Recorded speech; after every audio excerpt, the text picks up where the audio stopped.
Assalamualaikum warahmatullahi wabarakatuh. Saya Putri Zainah Hanifah Hasan, kelas 2C D3 Akuntansi Politeknik Negeri Padang, nomor BP 190107-2007. Assalamualaikum warahmatullahi wabarakatuh. Perkenalkan, saya Lela Husna, BP 1901071025. Baiklah, di sini saya akan menjelaskan apa itu internal audit. Internal audit adalah salah satu fungsi penilaian yang independen yang dibuat dalam suatu organisasi dengan tujuan untuk menguji dan mengevaluasi berbagai kegiatan yang telah dilaksanakan oleh organisasi tersebut. Tujuan dari internal audit sendiri yaitu untuk membantu manajemen organisasi dalam memberikan pertanggungjawaban yang efektif. Selain itu, internal audit akan menganalisis, mengajukan beberapa saran dan penilaian. Pemeriksaannya juga mencakup pengawasan yang efektif dengan biaya yang wajar. Bisa dibilang, internal audit itu adalah suatu proses pemeriksaan transaksi keuangan di suatu perusahaan untuk memastikan apakah transaksi tersebut berjalan dengan standar yang telah ditetapkan. Selanjutnya yaitu perbedaan antara internal audit dengan external audit. Yang pertama yaitu internal audit. Internal audit sendiri memiliki ciri-ciri sebagai berikut. Yang pertama, dilakukan oleh auditor internal yang merupakan orang dalam perusahaan atau pegawai perusahaan. Yang kedua, pihak luar perusahaan menganggap auditor internal tidak independen. Yang ketiga, tujuan pemeriksaan untuk membantu manajemen yang terdiri dari top manajemen, middle manajemen, dan lower manajemen dalam melaksanakan tanggung jawabnya dengan memberikan analisis, penilaian, saran, dan komentar mengenai kegiatan yang diperiksanya. Laporan berisi opini mengenai kewajaran laporan, tetapi berupa temuan pemeriksaan mengenai penyimpangan dan kecurangan yang ditemukan, kelemahan pengendalian intern, beserta saran-saran perbaikannya. Penanggung jawab internal auditor tidak harus sebagai akuntan yang terdaftar. Gaji maupun tunjangan yang diperoleh internal auditor diperoleh dari perusahaan tersebut. Yang terakhir, internal auditor biasanya tertarik pada kesalahan material dan non-material. Yang kedua yaitu external auditor. Berbeda dengan internal auditor, external auditor memiliki ciri-ciri sebagai berikut. Yang pertama, dilakukan oleh external auditor yaitu kantor akuntan publik yang merupakan orang luar perusahaan. Yang kedua, external auditor adalah pihak yang independen.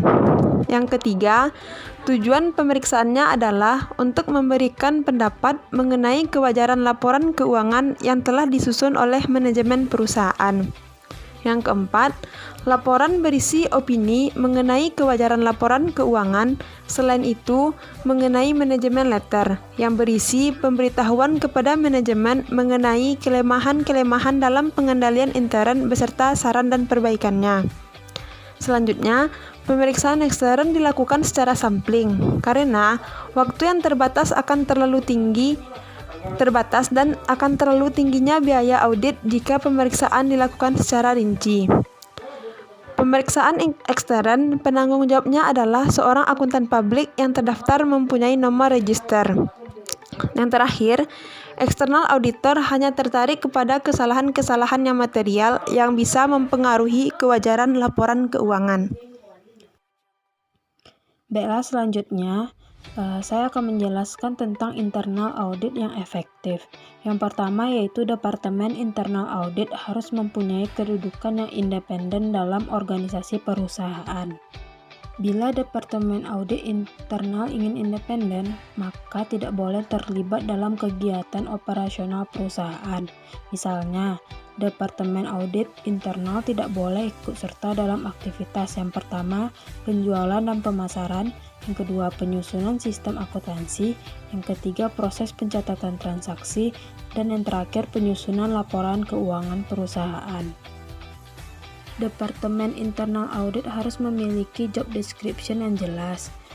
Job description yang jelas dari masing-masing auditor internal harus tersedia, sehingga setiap auditor internal mengetahui dengan jelas apa yang menjadi tugas, wewenang, dan tanggung jawabnya. Selain itu, job description juga penting bagi auditor internal untuk career planning. Selanjutnya yang ketiga yaitu pedoman kerja internal audit. Departemen internal audit harus mempunyai internal audit manual. Internal audit manual menggambarkan suara dari auditor direktur yang menjelaskan kepada stafnya tentang tanggung jawabnya kepada manajemen. Secara umum, internal audit manual dapat dibagi dalam kelompok berikut. Yang pertama, bagian yang mencakup teknik pemeriksaan. Sebagai pedoman agar pelaksanaan tugas auditor internal memenuhi standar tertentu. Bagian ini biasanya menjelaskan tentang tujuan pemeriksaan, teori dan pendekatan audit, ruang lingkup audit, review pendahuluan dan audit program. Yang kedua yaitu bagian yang mencakup fungsi administratif. Suatu petunjuk tentang pendukung apa saja yang diperlukan dari sisi administratif agar Departemen Audit Internal dapat berjalan efektif.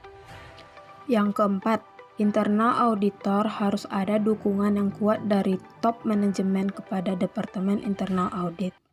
Maksudnya di sini, tanpa dukungan yang kuat dari top manajemen, fungsi auditor akan impoten, atau seperti pasukan yang diperintahkan maju ke medan perang tanpa dibekali oleh persenjataan yang memadai. Yang kelima, kerjasama internal auditor dengan KAP. Departemen Audit Internal harus memiliki orang-orang yang profesional, kapabel, bisa bersikap objektif, dan mempunyai integritas serta loyalitas yang tinggi. Untuk bisa bekerja efisien, efektif, dan ekonomis, haruslah dipilih staf yang berkemampuan tinggi. Contohnya, harus menguasai minimal mengerti tentang akuntansi dan softwarenya. Sebaiknya berpengalaman di kantor akuntan publik atau KAP, minimal pernah mempelajari audit. Yang keenam, auditor internal harus bisa bekerja sama dengan akuntan publik.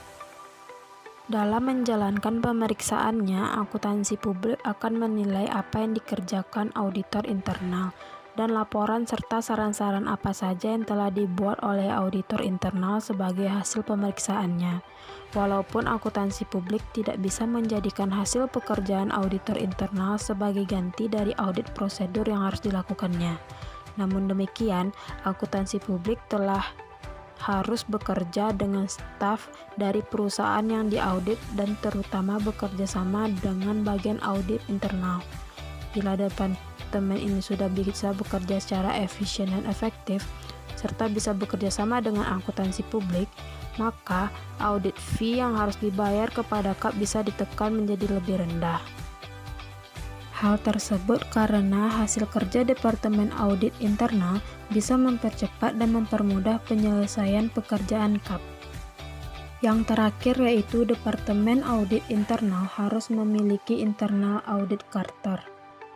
Internal Audit Charter harus disetujui oleh direksi dan atau dewan komisaris dan secara periode terus direview oleh manajer. Masuk ke topik selanjutnya yaitu temuan pemeriksaan audit. Temuan audit adalah himpunan data dan informasi yang dikumpulkan, diolah dan diuji selama melaksanakan tugas audit atas kegiatan instansi tertentu yang disajikan secara analitis menurut unsur-unsurnya yang dianggap bermanfaat bagi pihak-pihak yang berkepentingan. Selanjutnya yaitu laporan internal audit. Laporan internal auditor merupakan saran pertanggungjawaban internal auditor atas penugasan pemeriksaan oleh pimpinan.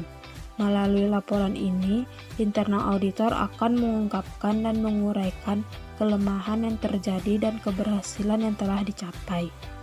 Internal auditor dalam melakukan pemeriksaan senantiasa diikuti dengan pembuatan laporan. Laporan harus disusun, sehingga pimpinan perusahaan dapat mengerti permasalahannya dan segera mengambil keputusan mengenai tindakan seperlunya. Laporan ini sedapat mungkin ringkas, jelas, dan lengkap. Hanya itu yang dapat kami sampaikan. Kami ucapkan terima kasih.